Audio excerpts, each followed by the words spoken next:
Imad al-Din जंगी 10871146 एक मरूफ मुस्लिम फौजी कायद और जंगी सल्तनत के बानी थे।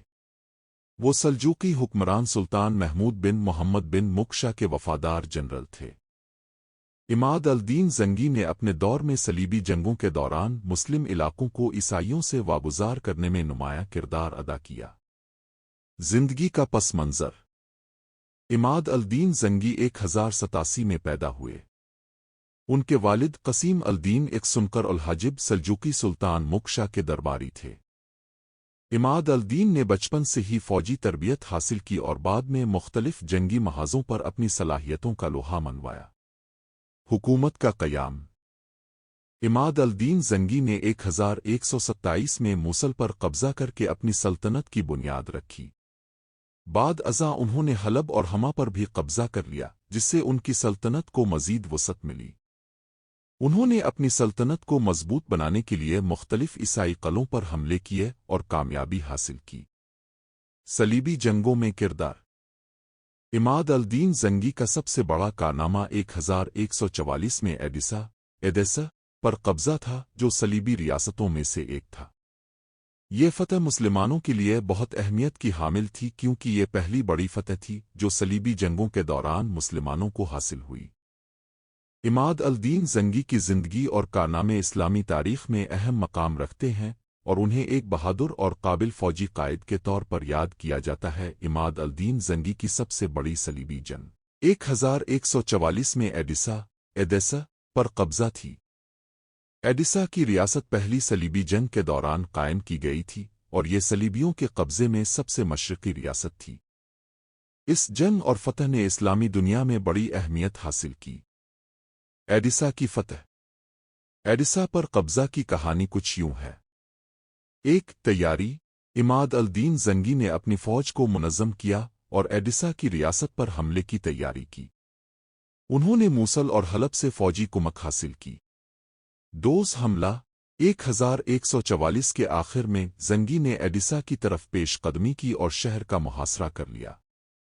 सलीबी हुक्मरान जोसेलिन दुवम की फ़ौज शहर में मौजूद नहीं थी, जिसकी वजह से शहर का दिफा कमज़ोर हो गया। 3. फतह।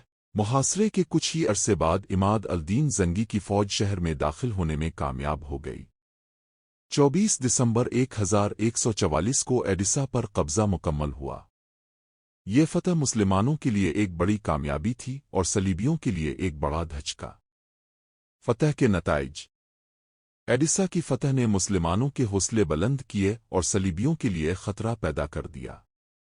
इस फतह ने दूसरे सलीबी इलाकों को भी खतरे में डाल दिया और सलीबियों को अपनी हिकमत अमली पर दोबारा गौर करने पर मजबूर किया। इस फतह ने नूर अल-दीन जंगी और बाद में सलाह अल-दीन अयूबी जैसे अजीम मुस्लिम रहनुमाओं की राह हमवार की, जिन्होंने सलीबी जंगों में मजीद फतूहात हासिल की। एडिसा की फतह इमाद अल-दीन जंगी की ज़िंदगी की सबसे बड़ी सलीबी जंग थी और उसने उनके नाम को इस्लामी तारीख़ में हमेशा के लिए अमर कर दिया। इमाद अल-दीन जंगी ने अपनी फ़ौजी मुहिमात के दौरान मुख्तलिफ क़ले फतह किए और उन पर कब्ज़ा किया। इन क़लों की तादाद और उनकी फतूहात के तरीक़े मुख्तलिफ थे, लेकिन चंद अहम क़ले और उनकी फतूहात की तफ़सीलात दर्ज झैल है। एडेसा फतह का तरीक़ा। जैसा कि पहले ज़िक्र किया गया, एडिसा पर कब्ज़ा 1144 में हुआ। इमाद अल-दीन जंगी ने एडिसा का मुहासरा किया और शहर में मौजूद सलीबी फ़ौज की अदम मौजूदगी का फ़ायदा उठाते हुए शहर पर हमला किया। 2. हलब अलेप्पो फतह का तरीक़ा। हलब पर कब्ज़ा 1128 में हुआ। इस वक्त हलब मुख्तलिफ मुस्लिम हुक्मरानों के दरमियान तकसीम था और इमाद अल-दीन जंगी ने इस शहर को फतह करने के लिए मुख्तलिफ कबाइल और हुक्मरानों के खिलाफ लड़ाइयाँ लड़े। 3. मूसूल फतह का तरीक़ा। इमाद अल-दीन जंगी ने 1127 में मूसल पर कब्ज़ा किया। उन्होंने मूसल के हुक्मरान को शिकस्त दी और इस शहर को अपनी सल्तनत का हिस्सा बनाया। 4. हैमा फतह का तरीक़ा। हमा पर कब्ज़ा भी इमाद अल-दीन जंगी की फ़ौजी मुहिमात का हिस्सा था। उन्होंने इस शहर को अपनी सल्तनत में शामिल करने के लिए मुख्तलिफ हमले किए। 5. शहर ज़ोर فتح کا طریقہ شہر زور پر قبضہ عماد الدین زنگی کی سلطنت کو مزید وسعت دینے کا حصہ تھا۔ انہوں نے اس علاقے کو بھی اپنی حکمرانی کے تحت لایا۔ قلعوں کی فتوحات کے عام طریقے۔ عماد الدین زنگی نے قلعوں کو فتح کرنے کے لیے مختلف حربے استعمال کیے، جن میں شامل ہیں: 1 محاصرہ، قلعوں کا محاصرہ کر کے ان کے رہائشیوں کو بھوکا پیاسا کر کے ہتھیار ڈالنے پر مجبور کرنا۔ 2 فوجی حملے، براہ راست حملے کر کے قلعوں کو زیر کرنا۔ 3 حکمت عملی، دشمن کی صفوں میں دراڑیں ڈال کر اور ان کے حکمرانوں کو خرید کر قلعے فتح کرنا۔ عماد الدین زنگی کی فتوحات نے ان کی سلطنت کو مضبوط اور وسیع بنایا اور صلیبی جنگوں میں مسلمانوں کی پوزیشن کو بہتر کیا۔ ان کی حکمت عملی اور فوجی صلاحیتوں نے انہیں ایک کامیاب حکمران کے طور پر تاریخ میں اہم مقام دلایا۔ عماد الدین زنگی، جو 12 صدی کے مشہور مسلم جرنیل اور حکمران تھے، ایک اہم تاریخی شخصیت ہے۔ ان کی سب سے مشہور کہانی ان کے کرم اور انصاف پر مبنی فیصلے سے متعلق ہے۔ کہا جاتا ہے کہ عماد الدین زنگی ایک دن اپنے دربار میں بیٹھے تھے کہ ایک کسان نے شکایت کی کہ اس کا کھیت کچھ شیر خوار بکریوں نے کھا لیا ہے۔ کسان کی شکایت پر عماد الدین زنگی نے فوری کارروائی کی اور کسان کو انصاف دلانے کا وعدہ کیا۔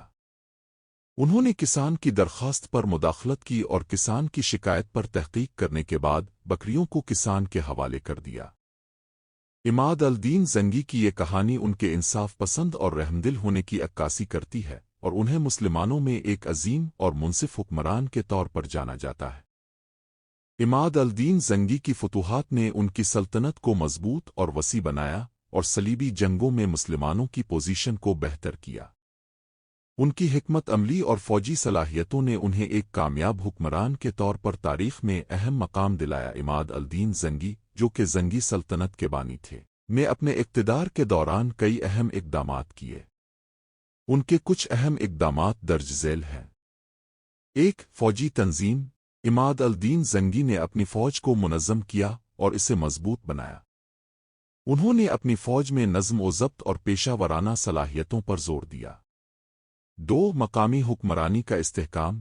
انہوں نے اپنی سلطنت میں مختلف علاقوں کے گورنروں کو مضبوط کیا اور ان کے ذریعے مقامی مسائل کو حل کیا۔ 3 موصل اور حلب کی فتح۔ عماد الدین زنگی نے موصل اور حلب کے علاقوں پر قبضہ کیا، جو کہ اس وقت کی اہم عسکری اور تجارتی مراکز تھے۔ 4 صلیبیوں کے خلاف جنگ۔ انہوں نے صلیبیوں کے خلاف جنگ کی اور ان کی پیش قدمی کو روکنے کے لیے اقدامات کیے۔ 5 عدلیہ اور انتظامی اصلاحات۔ عماد الدین زنگی نے عدلیہ اور انتظامی نظام میں اصلاحات کی تاکہ حکومت کی کارکردگی میں بہتری لائی جا سکے۔ یہ اقدامات اس وقت کی عسکری اور سیاسی صورتحال کو مد نظر رکھتے ہوئے کیے گئے تھے اور ان کا مقصد سلطنت کی پوزیشن کو مستحکم کرنا اور دشمنوں کے خلاف دفاع کو مضبوط کرنا تھا۔